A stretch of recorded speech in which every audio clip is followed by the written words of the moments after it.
Hello and welcome to Big Dash Knows. Big Dash knows what? New York Giants football. Let's go. We are almost there. We are right around the corner from training camp. I did a couple of videos on some players that need to step up this year, and you see the thumbnail. You see the thumbnail. Are the banks closed on Sunday? Is the bank closed on Sunday? I'm talking about Tae Banks in this video. I talked about JMS. I talked about Jalen Hyatt. It's my time, or it's about that time to turn my sights to Tae Banks. And I talked about him in the previous video when I had all three of those guys as the subject. But this is going to be about Tae Banks and some expectations and some things that we need to see from him in the 2025 season. But starting off, it is not all his fault. It is not all his fault. Certain things that happen, I think, had to do with what was playing around him, what was going on around him. His rookie season, he had a guy like Xavier McKinney on the back end helping him out. His second year, he had Jason Pinnock, and Jason Pinnock tried. He tried his absolute best, but he is not the same caliber of a safety as Xavier McKinney, and the communication kind of failed on the back end at times, I should say. But that is no excuse for not getting your head around, giving up on plays, and things of that nature. So for us, for the New York Giants fans, some of us are like, yeah, we're watching Tae Banks with a close eye.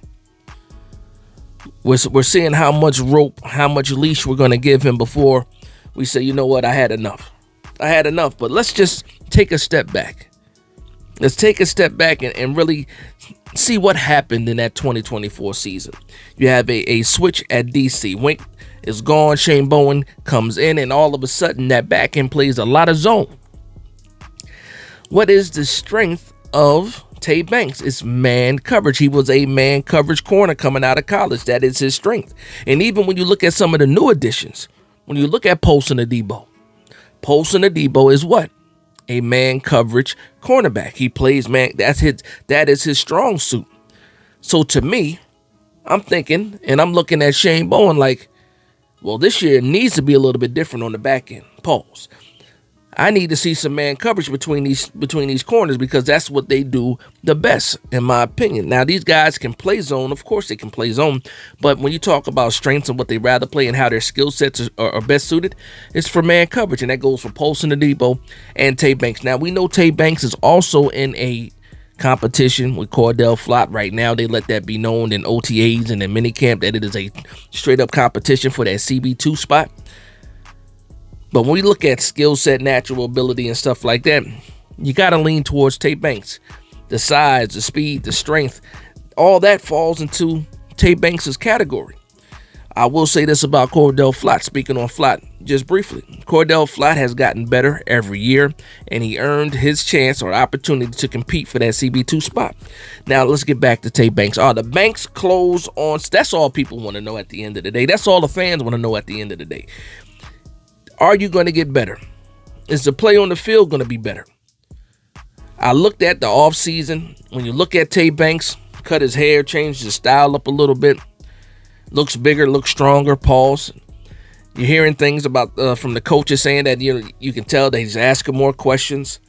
He's more attentive and stuff like that. So for me, he took whatever happened in that 2024 season and he applied it. And right now, he's taken all of that, and hopefully he's improving in his craft. And we won't really know until training camp starts and we start to hear the reports, and then the people that are attending training camp, to see a couple of good plays in practice. We won't know until then. And then also, once we get into the preseason, if he's able to make plays in preseason, then you probably get a good idea. But it's all about this competition right away. But again, are the banks closed? That was a fancy, I'm not going to lie, that was a dope slogan that he had when he first came in. The banks are closed on Sundays. It was dope. First year, promising, couple of pass breakups, had an interception. Second year, you didn't get the results that you wanted.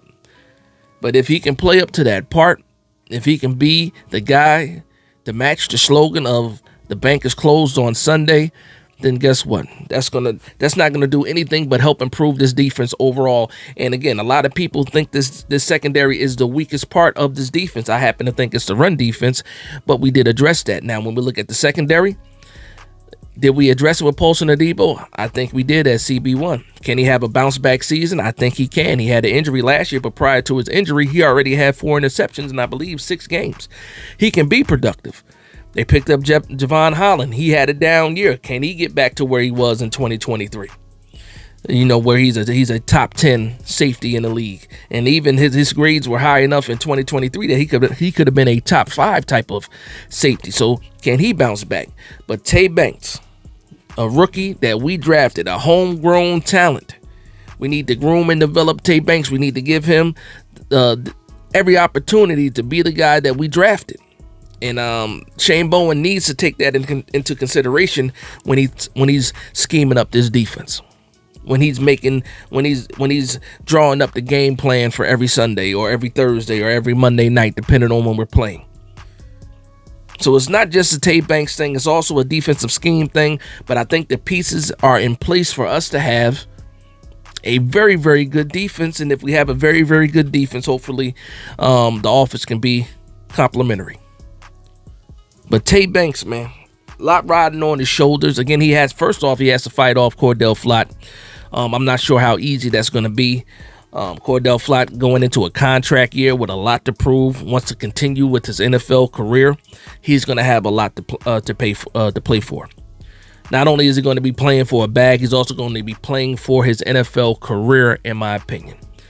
So he's not going to go away, easily when it comes to this competition in training camp, and I wouldn't want it any other way.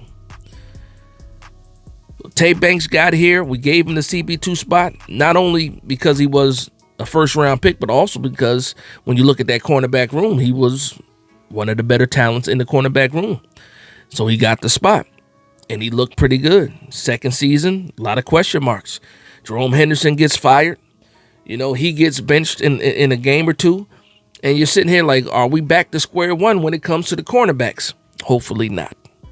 I hope we're not. I hope he has a bounce back season. And I think if anybody is ready to take the next step, it's him. He took it. You can see it in his preparation this year.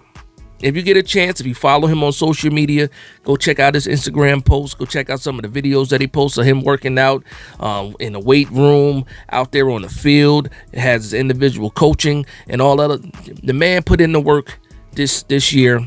I think he heard the criticism from the fans. I think he saw what happened on the field. I believe people called him and let him know that, hey man, this ain't how you do it. Especially giving up on plays. And again, as a fan base for the New York Giants, we're not trying to hit. Even though we have not been the most successful team in the league, we've been pretty bad. You still can't take plays off. I don't care how you feel about this team. You can't do that. That's something that you can't do. And I understand the frustrations.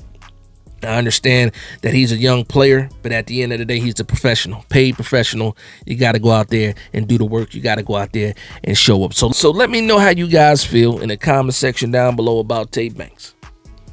Do you believe he has what it takes to make it to the next level? Is he going to be able to beat out Cordell Flott in the CB2 competition? Is he going to be the guy that we thought he was going to be when we got him out of Maryland?